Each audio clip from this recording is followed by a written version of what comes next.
آج کا سبق اس شعر کے ساتھ ہم اسٹارٹ کرنے جا رہے ہیں۔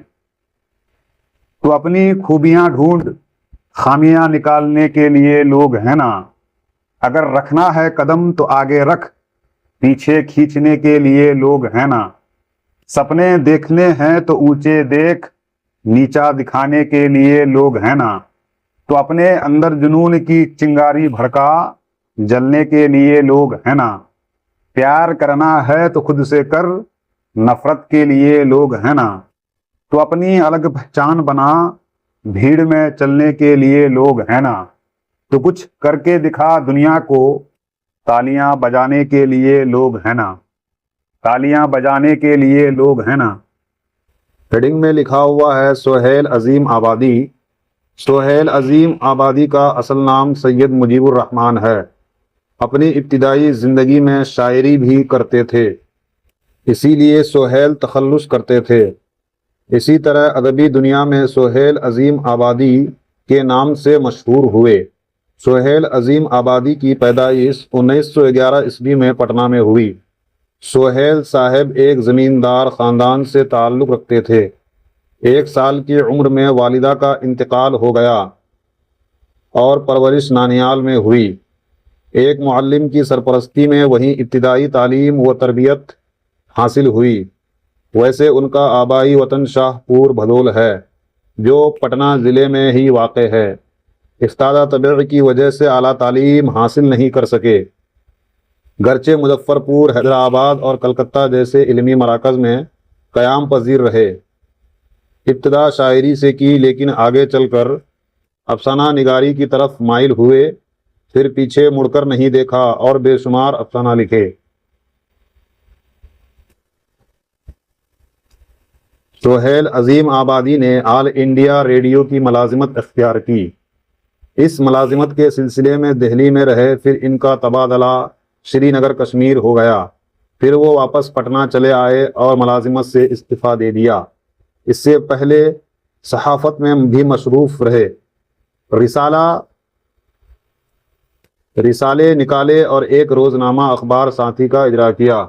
سہیل عظیم آبادی زندگی بھر اردو کی ترویج و اشاعت میں مصروف رہے۔ چنانچہ انہوں نے چھوٹا ناگپور کے علاقے میں 5-7 برسوں تک اردو کی ترویج و اشاعت کا کام کیا۔ زمیندارانہ ماحول سے تعلق اور چھوٹا ناگپور کے قیام نے ان کے افسانوں کے موضوعات متعین کر دیے۔ ان کے اکثر و بیشتر افسانے زمینداروں کے استحصال کے خلاف، مزدوروں اور کمزور طبقوں کی حقوق جیسے موضوعات سے متعلق ہیں۔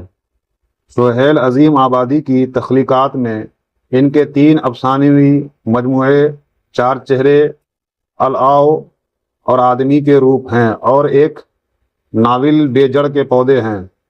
ان مجموعوں کے علاوہ سہیل کے افسانوں کی تعداد 125 تک پہنچی ہے۔ 1980 میں سہیل عظیم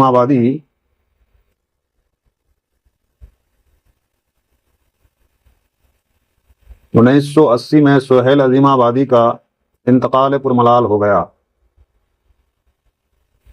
مشکل الفاظ اور ان کے معانی۔ تخلص وہ مختصر نام جو شاعر اپنے شعروں میں استعمال کرتے ہیں۔ ادبی دنیا، ادب کی دنیا، لکھنے پڑھنے والے لوگ۔ صاحب ثروت، صاحب ثروت کا معنی مالدار، امیر، دولت مند۔ سرپرستی، سرپرستی کا معنی دیکھ بھال کرنا، حفاظت یا نگرانی کرنا۔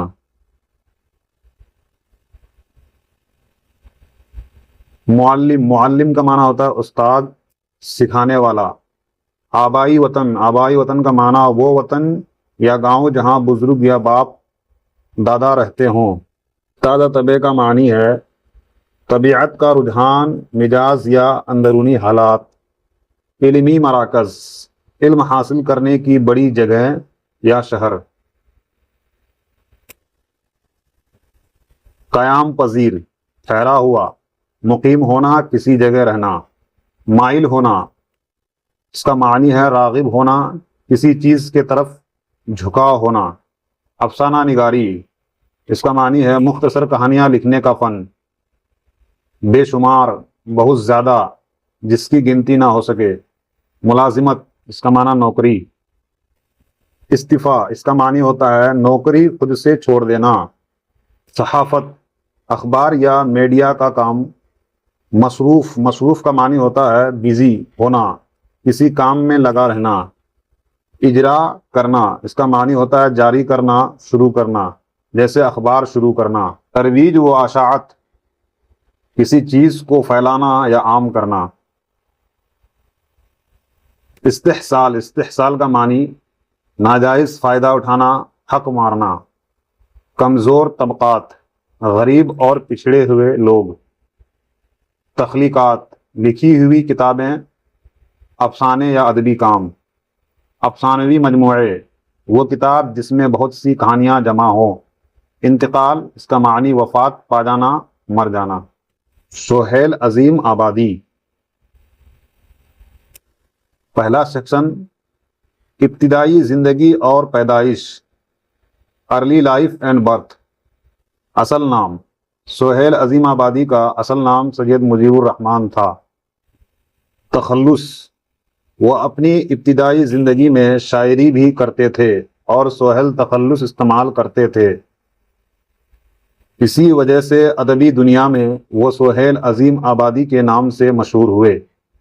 پیدائش ان کی پیدائش 1911 عیسوی میں پٹنہ میں ہوئی. خاندانی پس منظر وہ ایک صاحب ثروت زمیندار خاندان سے تعلق رکھتے تھے. بچپن کی محرومی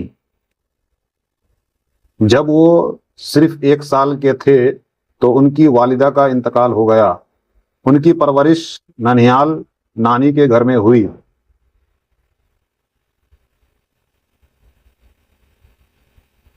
دوسرا سیکشن تعلیم اور تربیت. ایجوکیشن. ابتدائی تعلیم ننیحال میں ایک معلم و استاد کی سرپرستی میں ان کی ابتدائی تعلیم و تربیت ہوئی. آبائی وطن ان کا آبائی وطن شاہ پور بھدول ہے جو ضلع پٹنہ میں ہی واقع ہے.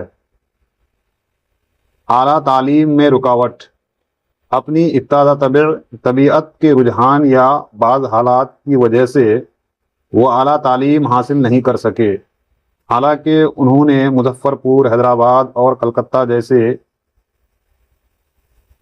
بڑے علمی مراکز میں قیام رہے. ادبی سفر کا آغاز. شاعری سے افسانے تک انہوں نے اپنی ادبی سفر کا آغاز شاعری سے کیا تھا، لیکن آگے چل کر ان کا رجحان افسانہ نگاری، شارٹ اسٹوری رائٹنگ کی طرف ہو گیا. اس کے بعد انہوں نے مڑ کر نہیں دیکھا اور بے شمار افسانے لکھے. چوتھا سیکشن ملازمت اور صحافت. Job and journalism. All India radio Sohail Azimabadi نے آل انڈیا ریڈیو کی ملازمت اختیار کی. تبادلہ اور استعفا. اس ملازمت کے سلسلے میں وہ دہلی میں رہے، پھر ان کا تبادلہ سری نگر کشمیر ہو گیا. بعد میں وہ واپس پٹنہ آ گئے اور ملازمت سے استعفا دے دیا.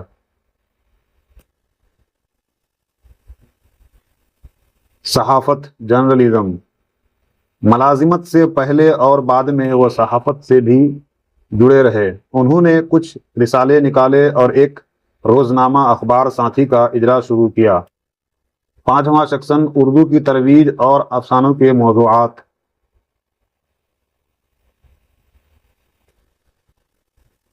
چھوٹا ناگپور میں کام. سہیل عظیم آبادی نے زندگی بھر اردو زبان کی ترویج و اشاعت اشاعت کا معنی پھیلاؤ کے لیے کام کیا. انہوں نے چھوٹا ناگپور کے علاقے میں تقریباً 5-7 برسوں تک اردو کی اشاعت کا بڑا کام کیا. افسانوں کے موضوعات.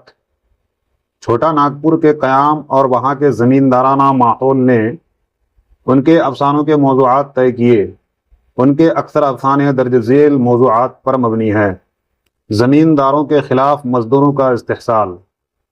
کمزور طبقات کے حقوق اور ان کے مسائل. چھٹا سیکشن اہم تصانیف اور انتقال. Major works and death. افسانوی مجموعے سہیل عظیم آبادی کی تخلیقات میں ان کے 3 افسانوی مجموعے بہت مشہور ہیں۔ پہلا 4 چہرے، دوسرا الاؤ، تیسرا آدمی کے روپ۔ اور انہوں نے ایک ناول بھی لکھا جس کا نام بے جڑ کے پودے ہے۔ کل افسانے ان مجموعوں کے علاوہ ان کے افسانوں کی کل تعداد 125 تک پہنچی ہے۔